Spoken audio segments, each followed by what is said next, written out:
अस्सलाम वालेकुम, मैं हूं जनरल प्रैक्टिशनर डॉक्टर अहमद और आज हम बात करेंगे शॉर्ट स्टेचर के बारे में। शॉर्ट यानी कि बच्चों का कद का छोटा रह जाना। इसकी जो सबसे बड़ी वजूहत होती है उसमें है कि फैमिलियल शॉर्ट स्टेचर या जेनेटिकल शॉर्ट स्टेचर, यानी कि बच्चे के वालिदैन का कद ऐसा छोटा होता है जिसकी वजह से बहुत ज़्यादा इम्कान होता है कि बच्चे का कद भी छोटा रहेगा। इसको हम कह रहे होते हैं मेनली फैमिलियल शॉर्ट स्टेचर। और दूसरी जो बड़ी वजूहत होती है उसमें हम कहते हैं कॉन्स्टिट्यूशनल शॉर्ट स्टेचर।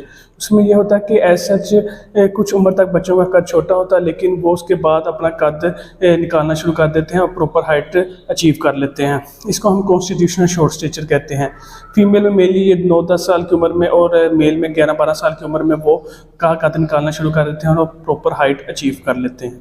तीसरी जो मेन वजूहत है उसमें आ जाती है हार्मोनल डिसऑर्डर्स, जेनेटिक डिसऑर्डर्स वगैरह, जिसमें मोस्ट कॉमन है ग्रोथ हार्मोन की डेफिशिएंसी, थायराइड हार्मोन की डेफिशिएंसी,